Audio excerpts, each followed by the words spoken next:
Chapter 7, The Dialectic of Consciousness. In the esoteric work dealing with the elimination of the undesirable elements that we carry within, annoyance, weariness, and boredom sometimes emerge. Without question, if we truly yearn for radical change, we must always return to the original starting point and re-evaluate the basis of our psychological work.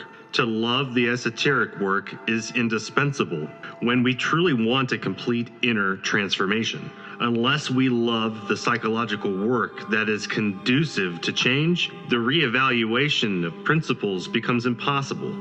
It would be absurd to presume that we could be interested in the work if, in fact, we do not come to love that work. This means that love is essential when time and again we attempt to reassess the basis for the psychological work. Above all, it is urgent to know about that which we call consciousness. For there are many people who have never been interested in knowing anything about it. Any ordinary person knows that when a boxer is knocked out in the ring, he loses consciousness. It is quite clear that when the unfortunate boxer comes to, he regains consciousness. Consequently, anyone can understand that there is a clear difference between personality and consciousness. When we come into this world, all of us have 3% of our consciousness free. The other 97% is divided into subconsciousness, the infraconsciousness, and the unconsciousness. The 3% of awakened consciousness can be increased as we work on ourselves. It is not possible to increase consciousness by exclusively physical or mechanical procedures. Undoubtedly, the consciousness can only awaken through conscious work and voluntary suffering. Within us, there are various types of energy that we must understand. First, mechanical energy. Second, vital energy. Third, energy of the psyche. Fourth, mental energy. Fifth, energy of the will. Sixth, energy of the consciousness. And seventh, energy of the pure spirit. No matter how much we might increase our strictly mechanical energy, we will never awaken consciousness. No matter how much we might increase the vital force within our own organism, we will never awaken consciousness. Many psychological processes take place within us without any intervention from the consciousness. However great the disciplines of the mind might be, mental energy can never achieve the awakening of the diverse functions of the consciousness. Even if our willpower is multiplied infinitely, it can never bring about the awakening of the consciousness. All these types of energy are graded into different levels and dimensions, which have nothing to do with the consciousness. Consciousness can only be awakened through conscious work and upright efforts. The minute percentage of consciousness that humanity possesses, instead of being increased, is usually wasted in life in a futile manner. It is obvious that when we identify with all the events of our existence, we are pointlessly squandering the energy of the consciousness. We must view life as a film without identifying ourselves with any comedy, drama, or tragedy, thus saving energy of the consciousness. Consciousness itself is a type of energy with a very high frequency vibration. We must not confuse consciousness with memory, which are as different from each other as are the headlights of a car from the road upon which we drive. Many actions take place within us with no participation whatsoever of that which is called consciousness. Many adjustments and readjustments take place within our organism without the participation of the consciousness. The motor center of our body can drive a car or direct the fingers that play piano keys without even the most insignificant participation of the consciousness. Consciousness is the light that the unconscious does not perceive.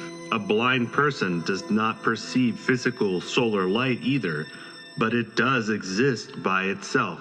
We need to open ourselves so that the light of the consciousness can penetrate the terrible darkness of the me, myself, the I. Now we can better understand the meaning of John's words when he said in the Gospel, "And the light shineth in darkness, and the darkness comprehended it not." John chapter 1, verse 5. But it would be impossible for the light of consciousness to penetrate within the darkness of the me, the myself, if we have not previously used the marvelous sense of psychological self-observation. We need to clear a path for the light to illuminate the terrible depths of the psychological I. We would never observe ourselves if we were not interested in changing. To be interested in changing is possible only when we truly love the esoteric teachings. Now our readers will understand the reason why we recommend constant reevaluation of the instructions concerning the work on oneself. Awakened consciousness allows us to experience reality directly. Unfortunately, the intellectual animal mistakenly called a human being, fascinated by the formulating power of dialectical logic, has forgotten about the dialectic of the consciousness. Unquestionably, the power to formulate logical concepts certainly becomes terribly poor. From thesis, we go on to antithesis, and through discussion to synthesis. But the latter remains in itself an intellectual concept that can never coincide with reality. The dialectic of consciousness is more direct, permitting us to experience the reality of any phenomenon in and of itself. Natural phenomena never coincide exactly with concepts formulated by the mind. Life unfolds from instant to instant, and when we capture it for analysis, we kill it. When we try to infer concepts on observing this or that natural phenomenon, we in fact stop perceiving the reality of the phenomenon. We only see in the phenomenon the reflection of theories and stale concepts that have nothing at all to do with observed fact. Intellectual delusion is fascinating, and we want to force all natural phenomena to coincide with our dialectical logic. The dialectic of consciousness is based on true life experiences and not on mere subjective rationalism. All of nature's laws exist within us, and if we do not discover them within, we will never discover them without. The human being is contained in the universe, and the universe is contained in the human being. That which we experience within us is real. Only the consciousness can experience reality. The language of the consciousness is symbolic, intimate, and profoundly significant. Only those who are awakened can understand. Those who want to awaken consciousness must eliminate from within themselves all the undesirable elements that constitute the ego, the I, the me, myself, within which the essence is trapped. Chapter 8. Scientific Jargon. Didactic logic is conditioned and qualified by the prepositions on and about, which never take us to a direct experience of what is real. Nature's phenomena are very far from being as scientists see them. Certainly, as soon as a phenomenon is discovered, it is immediately qualified or labeled with this or that difficult term of scientific jargon. Obviously, the difficult technology of modern science only serves as a cover for its ignorance. Natural phenomena are in no way as scientists see them. Life, with all its processes and phenomena, unfolds from moment to moment, from instant to instant, and when the scientific mind detains it for analysis, it in fact kills it. Any inference extracted from a natural phenomenon is in no manner equal to the concrete reality of the phenomenon. Unfortunately, the scientific mind, deluded by its own theories, firmly believes in the reality of its inferences. A deluded intellect not only sees the reflection of its own concepts in phenomena, but also, and what is worse, it wants to dictatorially formulate phenomena to be exactly and absolutely equal to all those concepts carried in the intellect. The phenomenon of intellectual delusion is fascinating. None of those ignorant, ultra-modern scientists would admit the reality of their own delusions. Certainly, the know-it-alls of our time would never allow themselves to be classified as deluded. The power of their own autosuggestion has made them believe in the reality of all the ideas of scientific jargon. Obviously, a deluded mind presumes itself to be conscious and dictatorially wants all natural processes to march in step with its own pedantries. As soon as a new phenomenon appears, we classify, label, and put it in place as though, in fact, we had understood it. There are thousands of terms that have been invented to label phenomena, but the pseudo-sapient knows nothing of the reality of phenomena. As a vivid example of everything that we are stating in this chapter, we cite the human body. In the name of truth, we can affirm emphatically that the physical body is absolutely unknown to modern scientists. Such an affirmation would appear to be very insolent to the pontiffs of modern science. Unquestionably, in their eyes, we deserve to be excommunicated. Nevertheless, we have a very sound basis in which to make such a daring statement. Unfortunately, deluded minds are so convinced of their own pseudo-sapience that they could never even remotely accept the harsh reality of their ignorance. If we were to tell the leaders of modern science that Count Cagliostro, a very interesting personage of the 16th, 17th, and 18th centuries, is still alive in the middle of this century, if we were to tell them that Paracelsus, the distinguished doctor of the Middle Ages, still exists today, you can be sure that the leaders of modern science would laugh at us and would never accept our affirmations. However, it is so. They actually live on this earth. They are genuine mutants, immortal men whose bodies date back thousands and even millions of years.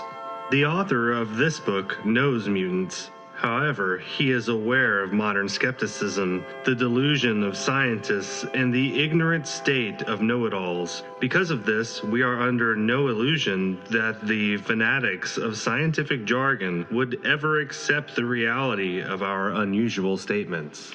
The body of any mutant is an open challenge to the scientific jargon of our times. The body of any mutant can change form and then return to its normal state without being damaged in any way. The body of any mutant can penetrate instantaneously into the fourth dimension and assume any vegetable or animal form whatsoever, subsequently returning to its normal state without suffering any harm. The body of any mutant violently challenges the old text of official anatomy.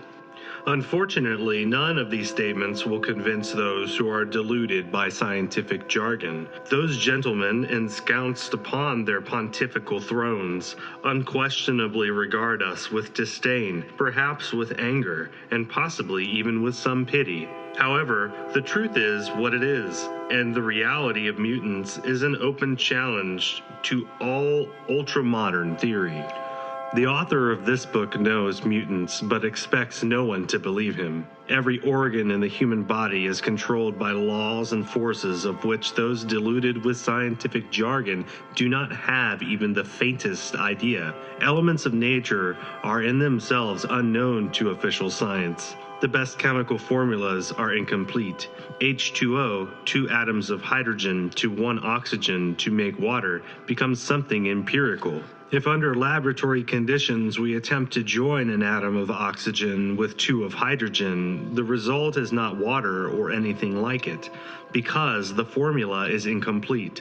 The element fire is missing. Only with this element, fire, is it possible to create water. Intellectualism, no matter how brilliant it might seem, can never lead us to the experience of what is real. The classification of substances and the difficult barbarisms with which we label them only serve as a cover for ignorance. That the intellect wants this or that substance to have a specific name and certain characteristics is absurd and intolerable. Why does the intellect presume itself to be omniscient? Why does it delude itself into believing that substances and phenomena are just the way it thinks that they are? Why does the intellect want nature to be a perfect replica of all its theories, ideas, opinions, dogmas, biases, and prejudices?